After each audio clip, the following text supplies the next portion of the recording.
پڑھو، صلوات کو 40 دن پڑھ کے تو دیکھو،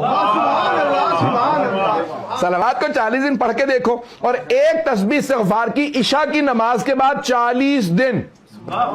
ایک مرجع نے کہا کہ بھئی یہ استغفار کی، بچیوں کا رشتہ نہ ہو رہا ہو، اولاد کا ہو، رزق کا ہو، نوکری کا ہو، ویزے کا ہو، میں جس کام کے لیے دیتا رہتا ہوں۔ ایک صاحب کو ایک مطلب آیا، کہنے لگے مولانا لگ رہا ساری زندگی الٹ گئی ہے۔ تو میں نے کہا بھی کیا مسائل ہیں؟ کہنے لگے کہ بھئی نہ رشتہ ہو رہا ہے، نہ ویزا ہو رہا ہے، نہ جاب کا مسئلہ حل ہو رہا ہے۔ اور میں نے کہا بھئی یہ کہنے کہ بھئی اکٹھی شروع کر دوں؟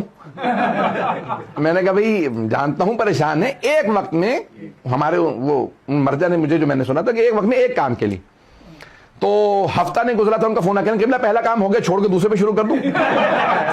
40 دن تو پورے نہیں ہوئے ہیں۔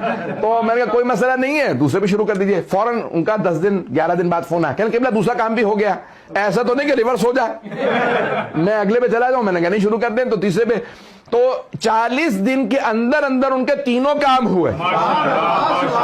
تو جانے گرامی، یہ ایسے ایسے اعمال ہیں کہ آپ کو اہل بیت علیہ السلام کا کوئی عمل لے لیجئے۔ کسی نے علامہ طباطبائی سے کہا، آغا میں مسائل کے سیلاب میں ڈوب رہا ہوں، مسائل کے سیلاب میں، اتنے مسائل ہیں کہ زندگی مسائلستان بن گئی، مسائلستان بن گئی ہے کہ چاروں طرف سے مسائل میں گھر گیا ہوں، تو کیا کروں؟